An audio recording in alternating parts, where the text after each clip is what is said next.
Good evening, Taurus. Welcome to your reading. My name is Ben, and this is going to be your November 2021 monthly reading. These readings are intended to be timeless, so whenever you're watching it is when it is meant for you.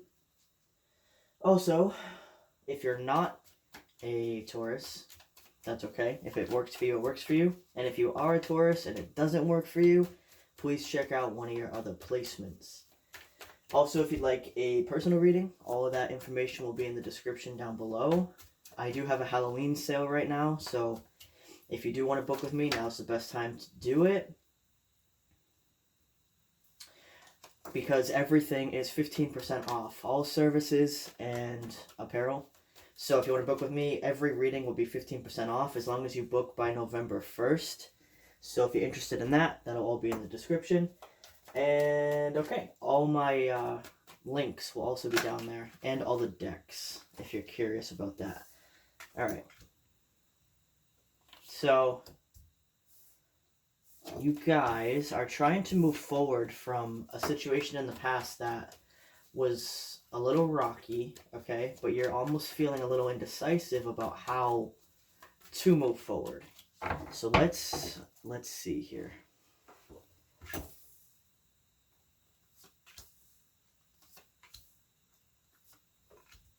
Well, this is, okay, that just came out, the King of Wands and the Two of Wands. So, alright, so I like this central focus and the current energy. Let's take a look at the past and the future.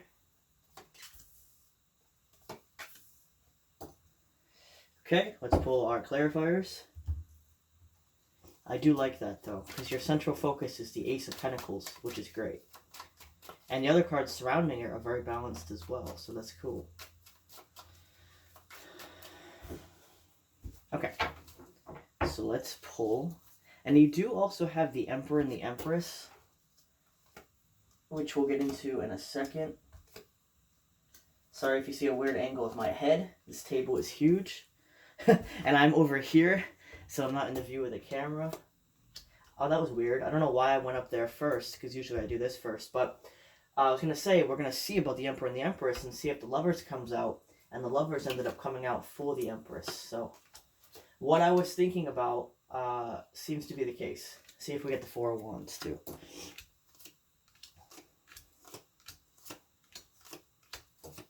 I got Temperance twice over here. Okay. So, we're going to start in the past, and then we'll come to the present, and then the future. So in the past,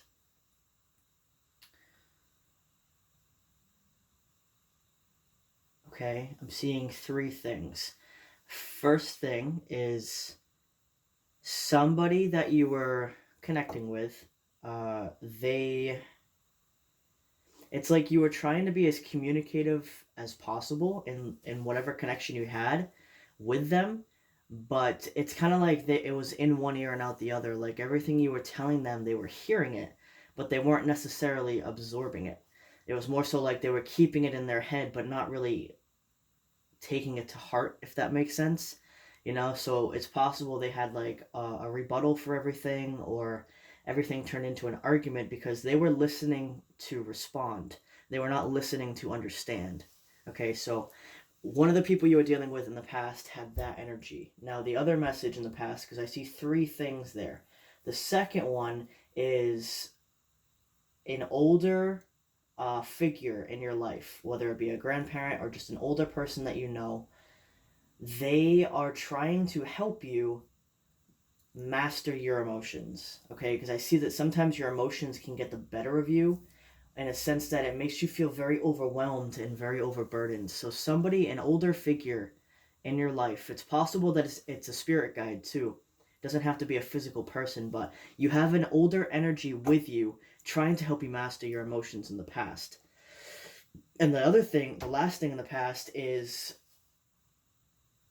your intuition is very strong. Okay, it was going off a lot, especially with the person you were dealing with, where I said it was all, they weren't really taking what you said to heart, especially with that person, because You knew they were defensive and they were just looking for an argument, or they were just looking for drama. If you were trying to communicate something genuine with them, but they were not listening, and you knew they weren't going to, but you tried to do it anyway, even though your intuition was like, hey, you know this isn't going to go anywhere. So the person in the middle, which was either an elderly person in your life or an older spirit guide, they were in the middle of your intuition and the person. So they were trying to help you master that intuition, because your intuition is tied to your emotions. Okay, so that's why they're trying to help you master your emotions.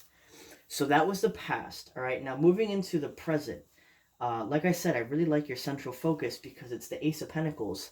And now that we have clarifiers, it's also clarified by the Knight of Cups and the Ten of Pentacles. So that is great energy for a central focus.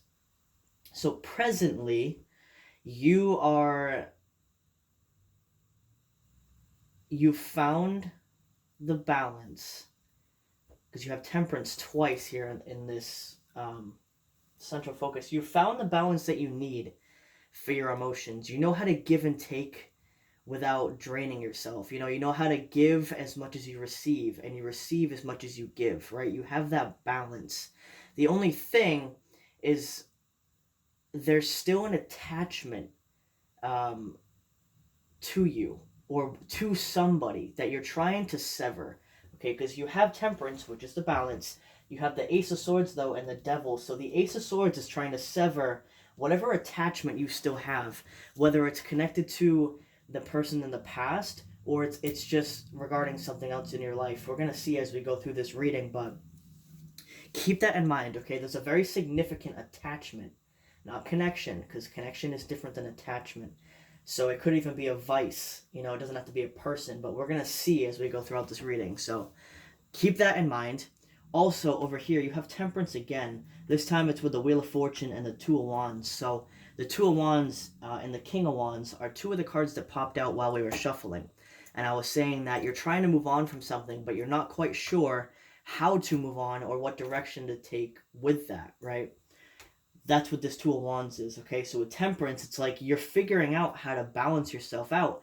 But with the Wheel of Fortune, it's almost like you're waiting for the right time or a sign or like a message on which direction to move forward. You're waiting for some sort of guidance, okay? And that guide that was with you in the past that we talked about, that older guide, whether it be a person or a spirit guide, they're also still assisting you now, okay? But this is more in the spirit realm rather than physical.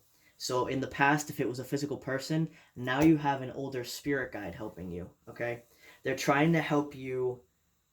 They're giving you signs, all right? So really pay attention to like animals that you see on a daily basis, colors, numbers, smells, certain shapes.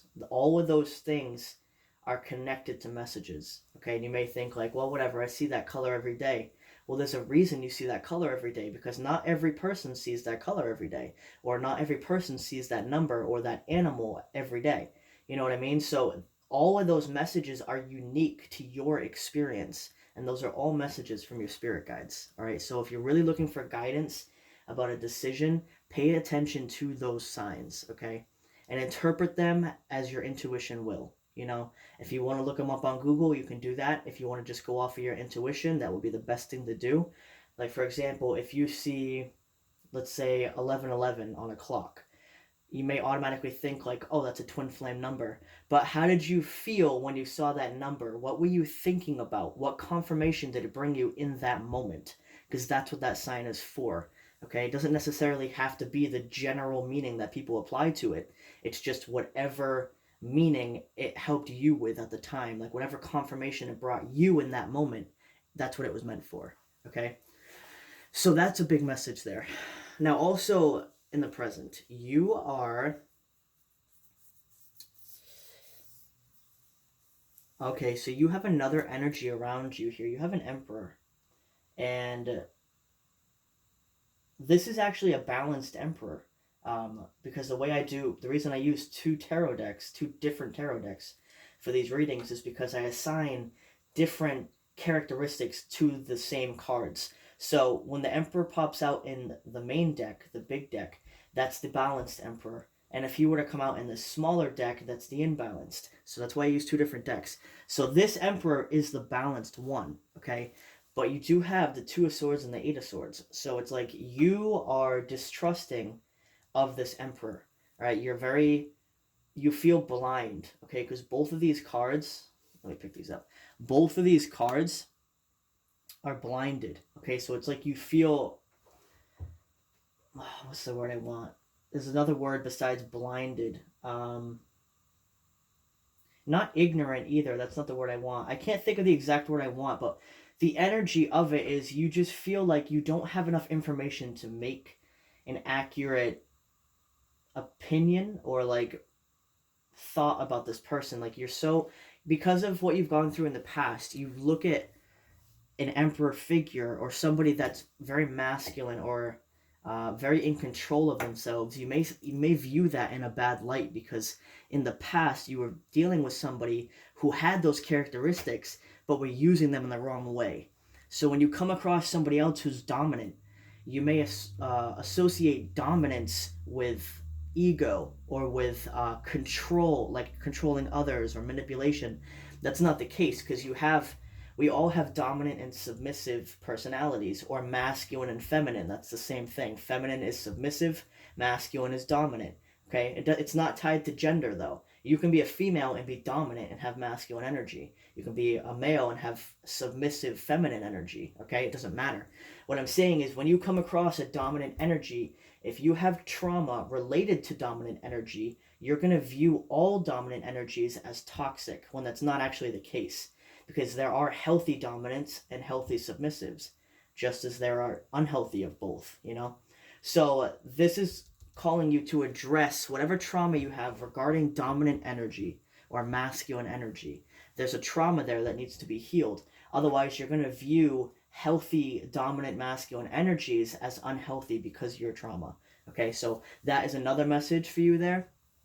And then the last one, your passions. Like if you're self-employed, you're an entrepreneur, or if you're just very passionate about what you do with your life, or even just your job in general, you're going to see a massive increase or acceleration in that area. So if you are self-employed, you're going to see a huge spike in, let's say, customers or what's the word I want? Like audience. You're going to reach a lot more people, or your influence is going to be much stronger.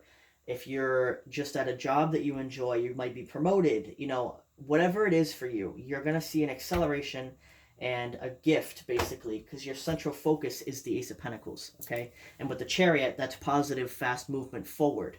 So there's going to be a big increase in whatever that is for you, all right? So that's a great present energy. And then just keep in mind about the dominant masculine energy to heal whatever trauma you have with that. Pay attention to whatever signs are coming your way. And then with the attachment here, whatever attachment that is for you, there's a strong attachment holding you back, okay? Whether it's a vice, like maybe it's alcohol, it's I don't know, it could be anything. It could be like synthetic drugs, because you guys know that I'm a huge advocate for natural medicine, like psychedelics, marijuana, things like that. But when it comes to synthetic drugs like cocaine, heroin, meth, things like that, those are very bad for you. All right, so if it's a vice, you got to sever that, or at least work on it, because it is controlling a large aspect of your life. And if it's a person that you have an attachment to, possibly the person from the past, that also needs to be severed, okay? Now, moving into the future. I like this. Let me check the time. Yeah, we're good. Okay, so moving into the future, you do have the Empress, okay? And with the Lovers did come out with it, and it came out with the Knight of Swords. So your submissive or your feminine energy within you it's almost like it's craving a divine connection, okay? So it's possible you've been engaging with people in the past that you know were not a good mix for you, but for whatever reason, you were with them anyway. Whether it's you're trying to see the best in somebody, you're looking past their flaws, which is great in theory, but when you really know that somebody's not meant for you, if you still choose to engage them, it's actually a disrespect to yourself. All right, so your inner feminine is just craving a real divine, pure connection. All right, which the Empress gets with an Emperor energy, a dominant masculine energy that's balanced. Okay, so that's why you're kind of craving like this real connection, but you're having trouble finding it because you have this trauma connected to dominant masculine energies. All right, so that needs to be healed. Otherwise, you're not going to be able to have the open, vulnerable, true connection with a masculine until that trauma is worked on. Okay, but it is coming to you. With the Eight of Swords, the Six of Wands, and the Ace of Wands. Also here with the Seven of Wands, the Seven of Pentacles, and the Eight of Wands. So you have two eights, two sevens, and I mean, you have two aces, but I'm not counting that because it's over here. So here you have two sevens and two eights. All right, and then you also have a 1 and a 6, which is another 7. But 7 is a number of, a lot of people think of sevens as like slots or like a lucky number. 7 is actually a very versatile number. 8 is my favorite number because it's the number of infinity. But 7 is, what's the word I want? It's kind of like the number of you make your own destiny, if that makes sense. Like, you can, I'm trying to think of the way to describe this right now. For example, you have the Seven of Pentacles, which is kind of feeling a little like you missed out or like you're waiting on something more to happen, but while you're waiting, all of this beautiful things are falling to your feet, like they're ready to be picked, but you're not picking them. It's kind of like you're missing the opportunities that are passing you by. And the Seven of Cups is feeling confused. Okay, it's like you don't know what to do. The Seven of Wands is conflict, right? And the Seven of Swords, did we have that come out? No, I guess not. But the Seven of Swords is almost feeling like shying away from things. You know, like the 7 to me is very circumstantial. Is that a word? Anyway, what I'm saying, because I spent too much time on that, but what I'm saying is you are making your own destiny. Okay, so if you choose to focus on the things passing you by, that's not healthy. If you're choosing to engage with people that aren't healthy for you, that's not healthy, right?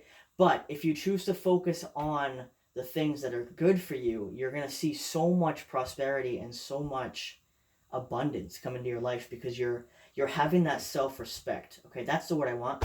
7 is about self-respect, right? It even all the S's. 7 is about self-respect. So that's what it is. So if you don't have good self-respect, you're going to see the negative side of that. If you have good self-respect, you're going to see the positive side of that. Wow, that was a long time just to think of that one word. But that's what it is. All right? So that's good. Your future energy, as long as you address the things that we talked about in the present, you're going to have a very, very abundant future. All right? But that can only happen if you heal your traumas, because you can't ascend until you become aware of your darkness, right? Because you can only go as high in the light as low as you've been in the darkness, right? Because all light is transmuted darkness. So if you're not transmuting any darkness, you're not going to have more light, you know? So that is your messages, guys. I hope you enjoyed, and thank you very much, and have a great day.